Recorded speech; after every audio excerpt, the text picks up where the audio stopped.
Welcome back to the channel, and I'm back out in Enfield 350, and today we're riding south of Innerwick off the A1, which is just down the road from Dunbar, up across the Moneynut.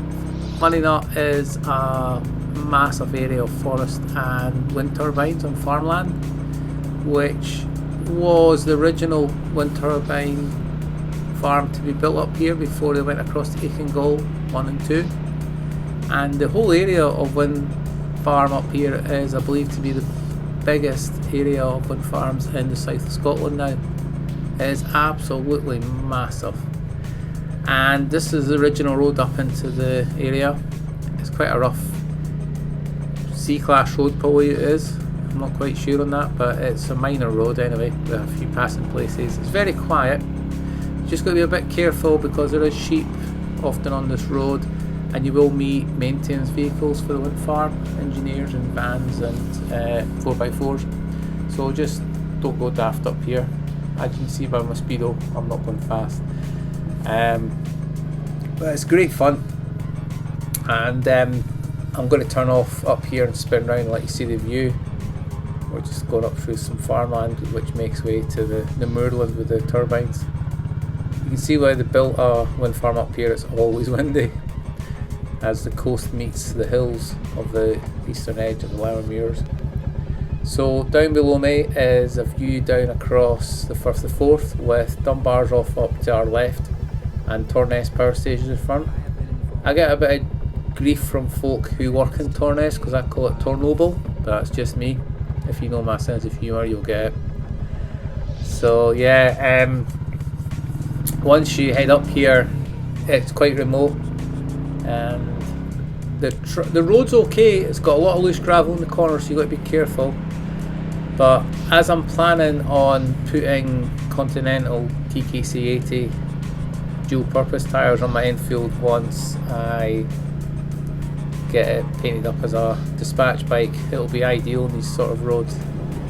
I'm in two minds still on where I'm going to gear it up. A lot of folk put a 16.2 front sprocket on their bikes, especially if they've removed the cat for a freer flowing exhaust and added the DNA filter, the air filter, which is more free flowing, which is what singles sort of like. And I'll decide once I've done it with the filter, once it arrives, if I'm going to gear it up. And if I am, I'm probably going to look on the bike as a 4-speed bike, ride like a 4-speed bike, and just keep 5th gear for on A roads, A1, etc.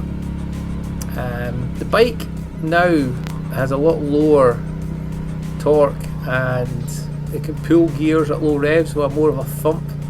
I think the original setup with the cat and original exhaust seemed to starve the engine. It used to kind of knock. It sounded like it had piston slap. That might have been just low mileage on the engine. The more the engine does, the better it feels. I mean, we've just clocked 2,000 miles today. I checked the speedo when I was riding home from work, and I think, well, you've got to set the bike up for what you want, and I'll probably set up like that as a 4-speed backcountry road bike with a 5th gear overdrive, because you can't get the 5th gear on roads like this. And the dual purpose tyres are going to be more suitable where you can see the amount of gravel on roads like this, so you'll not get caught out. But I'm actually really impressed with how good this bike rides rough tracks like this with potholes. I can't fault it for a £4,000 bike. You know, what's there not to like? I think you need to do a pre-65 trials model. Maybe Hitchcock should do that. They should buy some in, add £1,000 to the price, and change it to alloy mudguards, high level pipe, alloy tank, single seat, sprung seat, leather seat. They would sell, because I know I'd probably buy one as a second bike. They're brilliant bikes. I can't say enough about this bike. I absolutely love it. Hence why I'm out tonight. So the track I'm looking left up to is the entrance stroke exit maintenance road for Aiken and Aiken 2 wind farms, which are either side of me here. And these places are massive. They've got miles of gravel roads which are amazing for cycling, and we're now heading towards Moneynut. Another side of Moneynut is the farm where Glenda grew up on, and Glenda knows all the landowners around here, the families.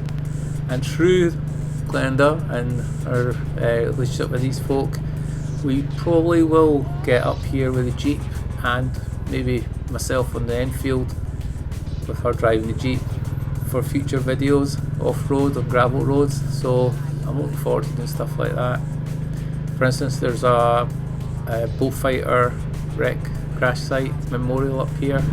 It's up on the hill to my left, which is on Glenda's friend's farm's land, and so I'd like to revisit that. We did it cycling, but I'd like to revisit with the Jeep and the bike, because I think it'd be quite fit to take some one military vehicle and a military style vehicle up there. So there's been a real problem up here, sadly, with folk on motocross bikes. You can see the ruts there on the left. They've caused a massive amount of damage, and it's not just been the damage to the water courses in the soft peat areas of forestry.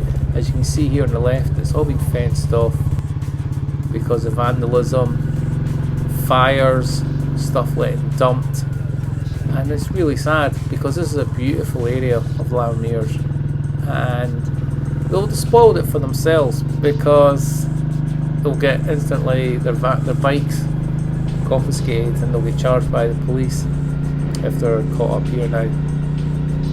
So it's a shame, because they could have, with the right sort of approach, possibly got some land up here to do practice riding on. I don't know.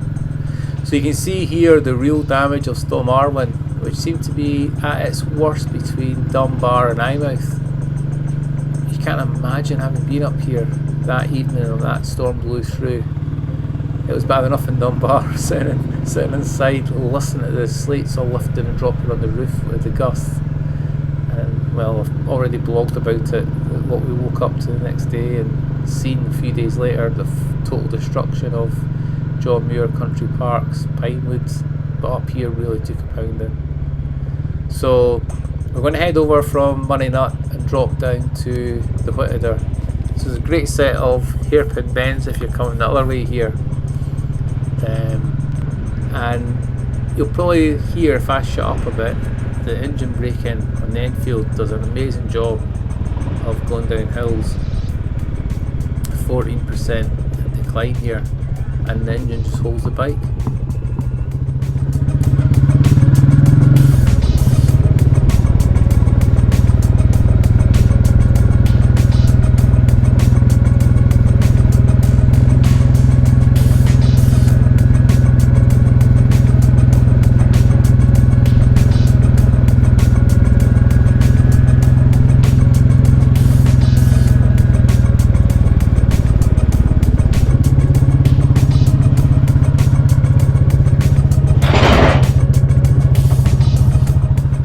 So I do find the Enfield 350 such a user-friendly bike. It's just so easy to ride, and if you're just past your test and you're not wanting to buy the latest hotspot rocket, crotch rocket as I would call it, which is no point I think with the state the roads are in now and the amount of traffic. You're going to have a lot more fun on a small to mid-range motorbike nowadays on narrower, quieter country roads, and this bike for me it just works a treat. I can see how the Meteor is a good bike as well, having the sort of more laid back cruiser style. If that's what you want, that would be a perfect bike as well. And the new Enfield Hunter is probably going to fit more the bracket for youngsters who aren't really got an interest in old bikes. But there's a lot of youngsters that do like, and new motorcyclists that do like the look of the classic old British bikes, and it's all about retro now, isn't it? This bike's got retro in spades. It is the original classic. There you go. This is the Bullet, really. It's a reincarnation of the Bullet, or the redevelopment of the Bullet. I'm not quite sure how Enfield want us to describe this bike, but it is what it is. It's a British bike, derived now, obviously it's come from India for the last 40 odd years, but it is the last sort of real British bike. well, as far as I'm concerned, the new Triumphs are in British bikes.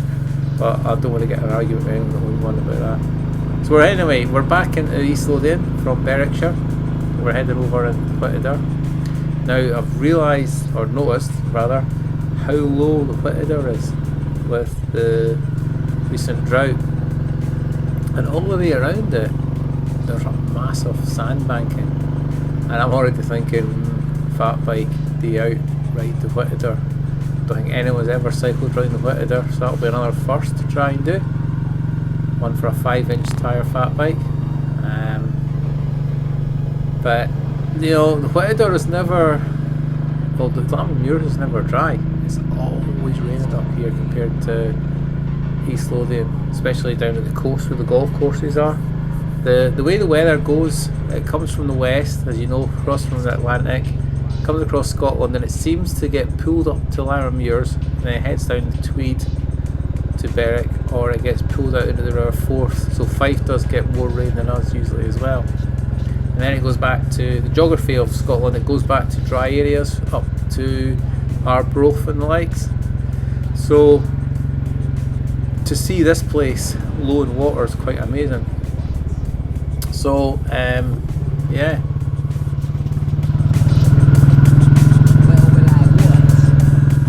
So just before we cross the causeway on the Whiteadder Reservoir, the reservoir was created in the late 1960s and just about to pass some cottages that are named Moneynut.